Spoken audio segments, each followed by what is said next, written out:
All right, so we're diving in today to some of the claims made by former President Trump during his interview with Joe Rogan. It's interesting. Yeah, it should be good. Yeah. We've got two great sources to work with. Okay. Daniel Dale from CNN, Mm-hmm. Who's known for his fact-checking. Yeah. And Nicholas Ricardi from the Associated Press. Okay, cool. So get ready for some surprises, even if you think you've been following all this stuff really closely. I think what I find interesting is how all of these claims, even though they span, topics from the 2020 election to climate change, Right. they actually reveal a pattern. Yeah, they totally do. Yeah. So let's start with the 2020 election. Okay. Which took center stage in that interview. Sure. Trump is still claiming victory, Right. alleging widespread fraud. Both Dale and Ricardi shut that down right away. Yeah. They point to just a mountain of evidence, investigations, court rulings, official vote counts, Yeah. all confirming Biden's win. And, it's important to remember that Trump's own Attorney General, William Barr, Right. publicly stated there was no evidence of fraud that could have overturned the results. It's wild that even with Barr saying that, Yeah. Trump's still pushing this narrative that he only lost by a tiny margin. Right. Like 22,000 votes or something? That's another inaccuracy. Okay. He did lose some states by relatively small margins. Yeah. But the overall difference was much larger. Okay. And it's interesting how he keeps saying judges dismissed his election lawsuits just because of standing. Right. Meaning they didn't think he had the right to bring the case. Right. Not because his arguments lacked merit. So he's basically saying they never even looked at the evidence. But that's just not true. Okay. A Stanford University report analyzed all 64 of those lawsuits. Wow. And turns out a lot of the rulings came after judges heard the arguments and considered the evidence. Okay, so what's he talking about? Yeah. And speaking of alternate realities, Trump and Rogan also went on this whole tangent about how we need to go back to paper ballots. Right. Because voting machines can't be trusted. Here's the kicker. Okay. Did you know over 90% of U.S. jurisdictions already use paper ballots? Wait, seriously? Yeah. So what's he talking about? And federal guidelines actually recommend them for everyone. Wow. The only outlier here is Louisiana. Wow, Louisiana get with the program. Which hasn't fully adopted a paper-based system. Okay, but here's where things get a little more complicated. Okay. Trump's claim that Democrats used COVID-19 to cheat with mail-in voting. Yeah, you have to remember at the beginning of the pandemic, both Republicans and Democrats encouraged mail-in voting. Right. For safety reasons. Of course. So it wasn't some partisan scheme. Right. And honestly, Trump has a bit of a history of crying foul whenever he loses. Yeah. Even going back to the 2016 Iowa caucuses and popular vote. Oh, yeah, for sure. Yeah. Okay, there's no way we can cover all of Trump's claims in this deep dive. But to give you a taste of what we're dealing with, let's highlight a few more examples. Right. He made this claim about 13,099 murderers being dropped into the U.S., making it sound like they all just arrived under Biden. That's a classic case of twisting statistics. Okay. Dale and Ricardi clarify that this number represents immigrants convicted of homicide who are living in the U.S. Okay. Many of them came here decades ago. Wow. Some even during Trump's presidency. Oh. He's using this scary number to create a false narrative. Okay. And how about when he downplayed rising sea levels? He basically said, don't worry, folks, it's only going up a teeny tiny bit over centuries. Right, but NASA data shows sea levels are rising faster than he claims. Oh. And it's happening right now. Right. Not hundreds of years from now. So he's really minimizing the threat.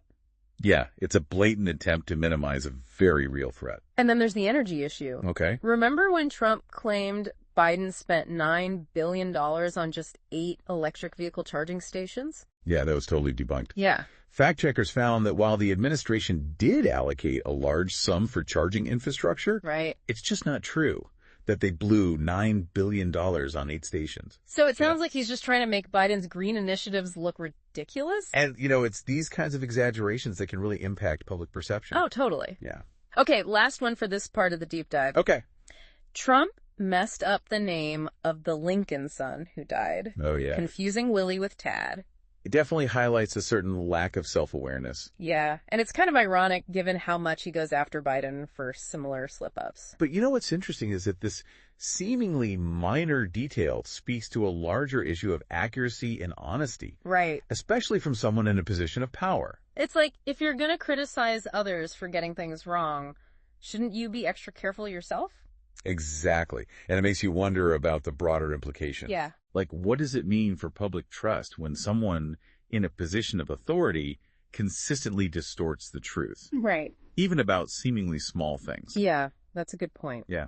So stay tuned because we'll be back for part 2, where we'll unpack even more of Trump's claims from this interview and dig deeper into their potential impact. Should be good. Yeah, it should be great. Welcome back to our deep dive into former President Trump's claims. Yeah, we're picking up where we left off, sifting through even more of the statements he made during that interview with Joe Rogan. And it's really interesting how, as we dig deeper, these seemingly disparate claims actually start to reveal a pattern. Okay. A kind of narrative that Trump's trying to construct. Okay, I'm intrigued. Let's get into it. Right. One of the things that really jumped out at me was Trump's insistence that he single-handedly defeated ISIS. Right. In record time, like it was a walk in the park. He even went so far as to say it only took a matter of weeks. Right. When in reality, the fight against ISIS spanned years and involved multiple administrations. Yeah, right. Both Dale and Ricardi point out that this is a gross oversimplification of a complex situation. Yeah, it's almost like he's trying to erase the efforts of everyone else and claim all the credit for himself. Yeah. And it's not just ISIS. He also made this claim about Kim Jong-un refusing to meet with Obama. Right. Implying that Trump was the only one who could handle North Korea. But according to our sources, there's no evidence to support that. And, this pattern of self-aggrandizement and diminishing the accomplishments of others, it keeps popping up. Like when he brought up his tariffs on China, he was bragging about how he took in hundreds of billions of dollars. Right, and that's just not how tariffs work. Yeah. Dale explains in his article that U.S. importers are the ones who actually pay the tariffs. Right. Not China directly. Oh, okay. And several studies have shown that those costs were ultimately passed on to American consumers and businesses. So not exactly the economic victory he's making it out to be. And then he went on to claim that no other president had ever imposed tariffs on China before him.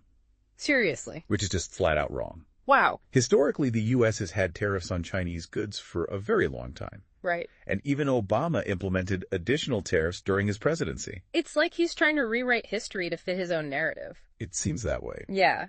And this brings us to a particularly disturbing claim he made about schools and transgender children. He actually said that schools are secretly sending kids for gender-affirming surgeries without parental consent. This is such a sensitive topic, and it's important to approach it with both empathy and a commitment to facts. Absolutely. Ricardi's article is very clear. Yeah. There is absolutely no evidence to support this claim. So it's fear-mongering, plain and simple. Yeah. And it's especially harmful because it targets an already vulnerable group. It feels like he's trying to exploit people's anxieties to create division and distrust. Exactly. And it's crucial to remember that these kinds of baseless accusations can have real-world consequences. Okay. Let's take a breather from the heavy stuff for a second. There was this one claim that, while not as serious, still shows how Trump tends to embellish things. He told a story about being on Oprah, making it sound like it was one of her last episodes. He made it seem like he was there in the final week. Right. But Dale's fact check reveals that he was actually on the show months before it ended. It's a small detail, but it's telling. He's inflating his own importance, creating this distorted version of reality.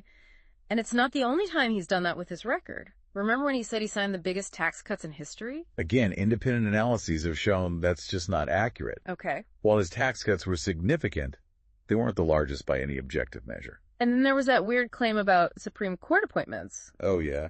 He implied that most presidents never even get to appoint a justice. Right. Even if they serve 2 terms. Which is completely false. Yeah. Every president who served 2 full terms has had the opportunity to appoint at least 1 Supreme Court justice. Going through all these claims, it's hard not to feel a little overwhelmed by the sheer volume of misinformation out there. It can be exhausting, for sure. But it's important to remember that we're not alone in this. There are so many journalists, fact-checkers, and researchers who are dedicated to uncovering the truth and holding powerful people accountable. It's up to each of us to be informed and critical in how we engage with information, especially when it comes from someone like Trump, who has a history of distorting reality. Exactly. And that's what this deep dive is all about. Right. Equipping you with the knowledge and tools to navigate this complex information landscape.